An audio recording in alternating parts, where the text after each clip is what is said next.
Hi, my name is Aubrey Page and I'm the CEO of the Change Starts Here Collaborative. This week we're going to talk about how to teach our kids consent. Consent is complex, right? And it's something that many of us as adults are just now learning what it is and how it works, let alone teaching it to our kids. So how do we break this down, especially for kids with neurodiversity who may be very concrete thinkers or may have a hard time recognizing facial expressions or sensing discomfort in others. That can be difficult for some kids. So how do we then teach consent? So the most basic and the way that you can teach it at the youngest level is with animals, right? So with animals, we can teach our kids, can you tell that the dog or the cat is uncomfortable? They're walking away, so that means they don't want you to touch them. This teaches consent in a way that doesn't rely purely on verbal skills, which is important because we've historically been taught that consent is a yes-no kind of dichotomy. If someone doesn't say no, then they're consenting to say yes.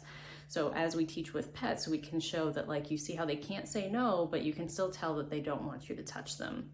So that's a great way to start. And then as we move on and get a little bit older, we can start teaching in the context of siblings. Or yourself, even if the child doesn't have a sibling, so you can say, no, I'm sorry, I did not give you permission to touch me. Would you like to give me a hug? You can give me a hug if you ask.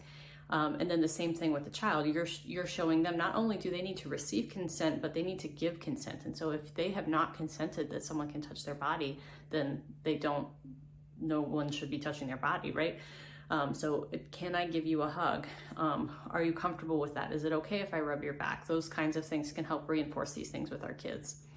And then as they get older, it may be even more important that we peel apart the complexity of humans and all the different ways that we behave. And so I would highly recommend that this is addressed either with your child's therapist or with a speech therapist, because they can really pull apart what does it look like to say yes? What does it look like to say no? And really help a kid identify what that might look like and how they might respond.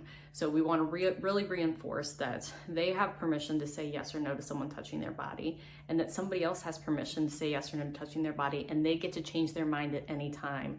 I find this can be really hard for our kids sometimes because they're like, well, they said yes, so then they're saying no, right? Because they're very concrete.